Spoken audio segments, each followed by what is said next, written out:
Well, hello, my friends. I am excited to be here with Blake Martin. He is the franchise specialist and president of Fran Net of the Heartland.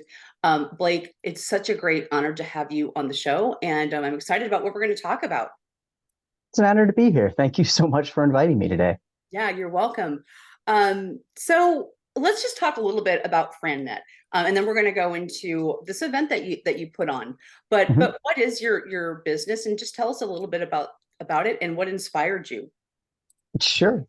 So if you chose my vocation from a drop-down menu, it would be franchise broker or franchise consultant, interchangeable terms for the same thing. Sure. At the end of the day, Andy, what I do is think of me as the match.com for local entrepreneurs, meaning we provide a no-cost coaching and consulting service that helps serial entrepreneurs, corporate refugees, and others who want to start a new business, but Yeah. they're not quite sure what kind of business is the right fit. And I mean, we've talked about that. And how long have you been doing this? Well, I've been in the field of helping small business owners for 22 years now because I started when I was 11, of course. Of course, Uh, as most entrepreneurs started or earlier. So yes. I wish. Got the gray hair to prove that it's been longer than that. But my wife and I started the franchise brokerage business, Fran Net of the Heartland, uh, 8 years ago now. Okay. Okay. And I know we've talked about that. And for anybody who's interested, a great story in Midlands Business Journal at the end of May. You can check it out. But I want to talk about your annual event. And Sure. this is, I mean, it's unique and it's also giving back. Um, so when and why did you start this? And talk a little Um, bit. Let's start there because yeah. the event is called FranNet's Annual Celebration and Fundraiser. So let's talk about the when and why, and then I do want to talk about the nonprofit that you are the beneficiary of this event coming up. Thank you. And I'll tie that into the great question that you asked in the beginning, which is the motivation behind starting our business, FranNet. And one of the major motivators was assuming that we achieve some level of success. My wife and I, we wanted to make a dent. We wanted to make a difference and impact in the communities that have helped us be successful as business owners, and try to lead by example in doing so for other entrepreneurs, for other small business owners. So as soon as we got through our second year of business, the first year is just crazy hair on fire, right? We said, let's do something. And that was 2017 when we said our something is going to be this annual fundraiser and celebration of entrepreneurship. And 2017. So what did you like that first year? What did you do? The first year was the Boys and Girls Club of Omaha. And each year we've picked a different beneficiary. The idea has been that we wanted to identify and fundraise for a lesser known, perhaps fledgling charity that is based in the local community and serves people not only in the local community, but perhaps beyond. So each year we've chosen a new one and feel that we've done a fairly good job of helping give them a lift. So, whether that's the Boys and Girls Club, which of course, has been around for a long time, not Boys Town, which has their own movie and everything, right? Right, But right. a group that could use some additional recognition and a lift in their fundraising. And that's what this year's beneficiary is all about as well. Yeah. Well, this year's beneficiary, Deaf Child Hope International. We actually had a conversation a day or two ago about this. But tell us about that because for one, I'm not familiar with what they do, and that's what I love about these conversations is that they can spread the word and let people know um, what do they do and how can we support them. I appreciate that, Andy. So again, consistent with our theme, Deaf Child Hope International, which by the way is deafchildhope.org. was founded by J.D. King here in Omaha, Nebraska in 2010, has its roots back to 2008, actually. Wow. Their whole mission in the world, and they help deaf children all over the world. There's 25 million deaf children all over who are living in isolation, outcast from the communities, and in a lot of cases deemed unworthy of an education because they're not understood. There's a fear associated with it. So back in 2010, JD decided to do something about it, and he focused on the most isolated, the most exposed deaf child orphans in the world. And today, they now sponsor, through the generosity of sponsors from all over the world, right here out of Omaha, Nebraska, they sponsor 257 deaf children every year to get education, food, water, medical help, and yes, to learn sign language so they can communicate with the world. They sponsor, in fact, 257 children, and I'm looking at the data here, 26 teachers. So sign language teachers in 11 different countries around the world. Wow. Yeah. It costs $38 a month to rescue one of these children from isolation and bring them hope. That, first of all, that is amazing. And again, a nonprofit I was not familiar with, and also knowing that JD in Omaha, Nebraska saw a need and decided to just leap and jump in and do something. And here we are, 23, almost 24 years later. But I think you said actually kind of started in 2008. And is doing something about it, is saying there's a need and we're going to do something about it. So, and you said, I'm sorry, I didn't mean to interrupt you. No, go for it. Yeah. As usual, you said it so much more eloquently than I could. He made a decision, he saw a problem, a challenge, and decided to do something about it. He saw a better way. That's what entrepreneurship is. That's what we're supposed to be doing in our communities, helping people who want to be entrepreneurs or want to be entrepreneurs again. And so I just thought it made the perfect marriage, taking a guy like JD and his small team who are so dedicated and so passionate about making a difference in the world. Yeah, absolutely. And I think it also goes back to just entrepreneurship, starting a business, doing what you're doing what I'm doing, and looking at how can we make a difference above and beyond what we do in our businesses.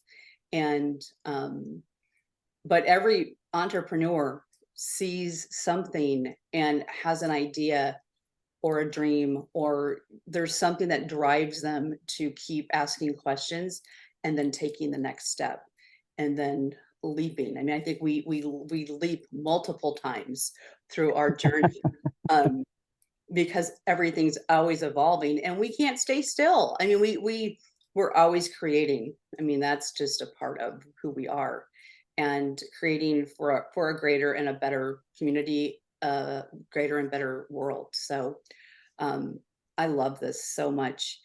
And going back to the fundraising component, so what are your goals? I mean, how many years have you been doing this?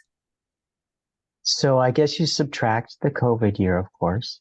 Okay. And that means that this is our 6th annual event. Okay. So again, started in 2017, and Right.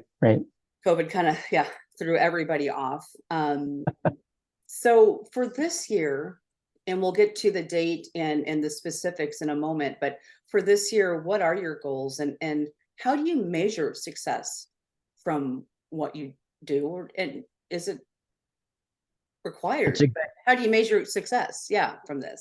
It's a great question. And I'll start with what you just said there. There is absolutely no obligation to donate anything financially in order to attend this event or be involved in this event. We just want to create the awareness. And whether you want to take a dollar out of your pocket or $1,000 out of your pocket or nothing at all, we just ask that you listen to and hear the message during the event of what Deaf Child Hope International does. So anybody can donate, and our goal is to raise at least $5,000. that's associated with the number of deaf, isolated children, mostly in third world countries, that we will be able to help with these donations. So it's $38 a month. I'm not a math major. We all have weaknesses. I can't whip that math up in my head real quick. But we're going to help a lot of children that have no other resources, Yeah. potentially right here in the Midlands and abroad. Yeah. Wonderful. And again, first of all, thank you for doing this. Yeah. So we were talking about the venue, Hot Shops Art Center, which is a freaking amazing, amazing venue, and you're having it there. So yeah, let's talk about the specifics, the when, Yeah. the where, the hot shops, and why the hot shops. I'm going to ask you that too. So Okay. Well, yeah, I'll start with the when and the where, which you can get all of this information by going to frannetparty.eventbrite.com, right? So you can do the RSVP and get all the information. Fran Net is FRANNET or frannetparty.eventbrite.com, right? And it'll give you all the information. And if you're anybody who has an interest in business and entrepreneurship in the area and or making an impact in the area, then you're qualified to come, okay? It's an adults only affair because it's an evening affair. But if you attend, you will indeed be coming to the Hot Shops Arts Center. And we are so happy that they have generously, once again, donated a space to us, which they do every year. They're the coolest thing going on in Omaha, Nebraska, and they're finally being recognized for it nationally. TripAdvisor now ranks them as the second best destination if you visit Omaha, behind only, of course, the zoo. right, I was going to say the zoo. That is amazing, and I'm curious how many people are listening, watching, have been to Hot Shops. I have been to Hot Shops, but I'll admit it has been a while. So I am looking forward to revisiting a place that truly is just amazing and energy electric with creativity. Yeah. Yeah. And it's a hotbed of entrepreneurship too, because, the Hot Shops Art Center, it is effectively a co-working space for budding artisan entrepreneurs of all kinds. Right. And so they've given this space and they started down there in a old rehabbed warehouse before anybody was doing anything in that area. It's literally a block north of the Schwab baseball field. And they started their rehab of the warehouse there before even what was first called the Quest Center broke ground. Right. And that entrepreneurial tie is important to us because at the Hot Shops, they understand supporting and helping entrepreneurs getting going. So when people come to the event, they can enjoy food. Yep. Some heavy hors d'oeuvres. And refreshments. And again, as you said, it's not required to make, this is a free event, not required to make a donation.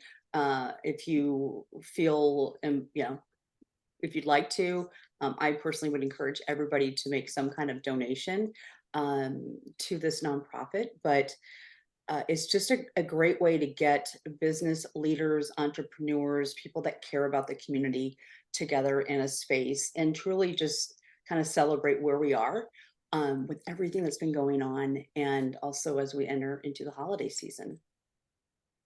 Indeed. Good point, by the way, on the holiday season. If you know somebody, that person that's impossible to shop for in the holiday season, man, does the Hot Shops have some unique artisan things that nobody would ever find anywhere else for that family member or that friend that they can never find a gift for.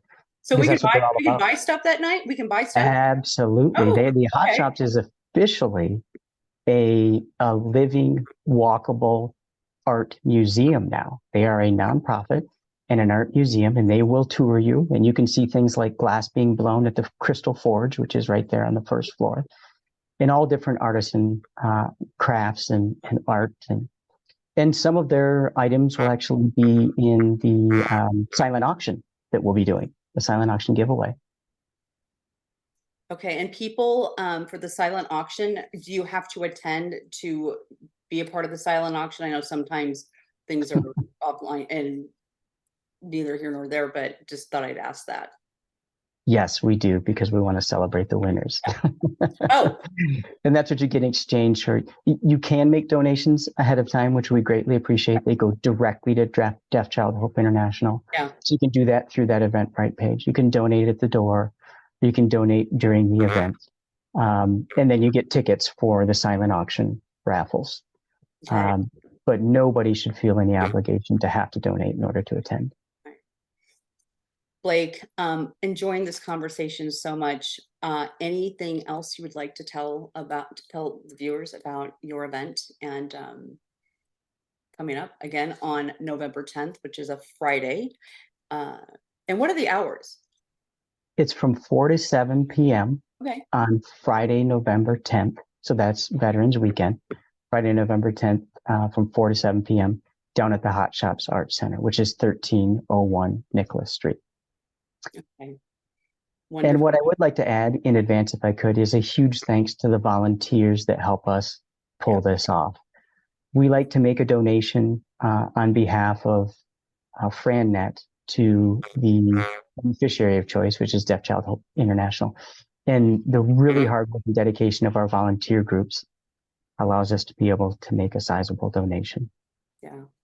Well, thank you for that. And again, just everything that you do. I look forward to having you back on and talking about franchising and the world of franchising. I've found that fascinating since we've started our conversations and so important to communities. But that's another conversation, another interview at a later date. So Blake, thank you so much for joining me today. I really appreciate it. And everybody, November 10th at the Hot Shop. So again, thanks, Blake. Thank you, Andy, and thanks for everything you guys do at MBJ for the local small business community.